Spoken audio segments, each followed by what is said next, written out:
Il est 9h30 sur Europe 1, voici le journal des médias avec Guillaume Janton. Et à la une ce matin, Laurence Boccolini en prime time sur TF1 le mois prochain. Après Laurence Haïm, une autre personnalité médiatique soutient publiquement Emmanuel Macron et Arnaud Montebourg, blacklisté des antennes du groupe Canal+.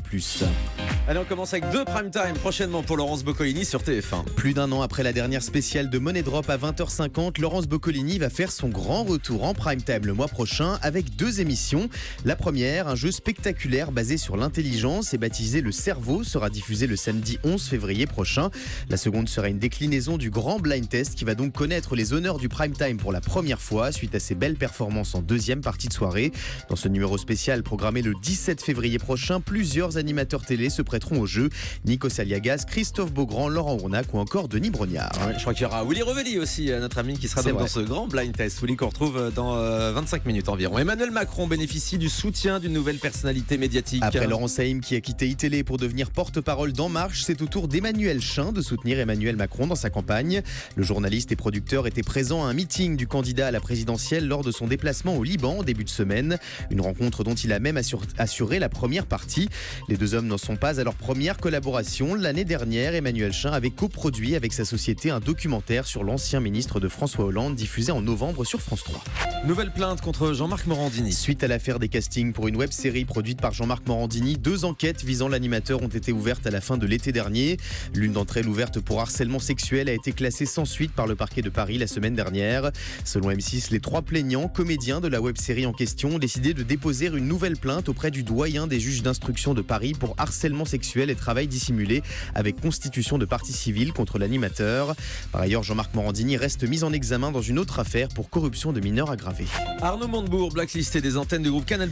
Les relations entre le groupe Canal et l'ancien ministre de l'économie ne semblent pas s'améliorer.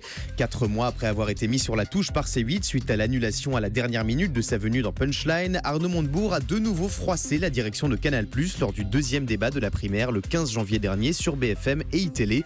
Le Canard enchaîné révèle ce matin que son échange tendu avec Laurence Ferrari au sujet de la manière dont Vincent Bolloré gérait iTélé n'a pas du tout plu aux dirigeants de Canal qui ont décidé de ne plus inviter Arnaud Montebourg sur les antennes du groupe jusqu'à nouvel ordre. Un documentaire consacré à Laurent Baffy prochainement sur C8. L'homme qui snipe plus vite que son ombre va faire l'objet d'un documentaire de 90 minutes diffusé le 11 février prochain en prime time sur C8. Au programme de cette soirée baptisée La télé de Baffy, des images cultes et drôles de l'humoriste commenté par Laurent Baffy en personne, ses proches comme Jean-Marie Bigard, les victimes de ses meilleures vannes comme Geneviève de Fontenay, mais aussi ceux et celles qui l'ont côtoyé au plus près comme Julie Leclerc qui garde un excellent souvenir de sa collaboration avec Laurent Baffy, n'est-ce pas Julie? C'est une pute. Non. On raconte, c'est un petit message enregistré. Ouais, chaque fois on vous me le faisiez ressent. dans l'émission de Laurent Baffy. Ouais. Vous participez à ce documentaire, Julie? Oui, je témoigne. Ce sera prochainement donc sur C8. On en sait plus sur le nouveau divertissement de Patrick Sébastien sur France 2. Le 11 février prochain, en prime time, le truculent animateur présentera sur France 2 un tout nouveau programme baptisé Le Grand Burlesque. Un show que la chaîne qualifie d'extravagant, cocasse et saugrenu. Dans ce divertissement délirant, Patrick Sébastien sera installé dans un décor cubain festif et coloré avec de la musique, de la folie et des fous rires. Il sera entouré de 3 invités d'honneur, mais aussi d'une troupe d'humoristes dont le nom est un jeu de mots piquant en plein dans l'actu, la Donald Troupe. Voilà. Non.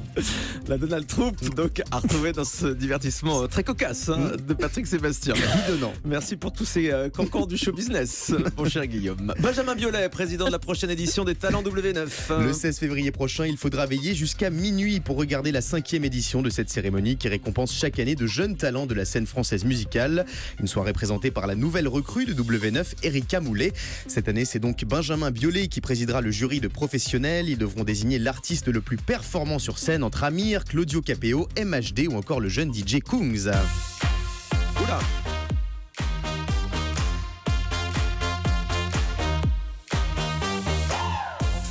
Je me préviens que c'était une boîte de nuit enfin le matin. Ça met l'ambiance un peu. Ah oui, vous allez réveiller des gens, dis donc. On termine avec le chiffre du jour tout de suite. 2 500 000, c'est l'audience moyenne de vues à 20h50 sur France 2.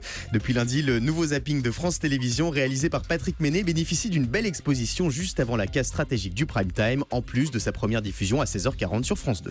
Bien vu, merci beaucoup Guillaume Janton.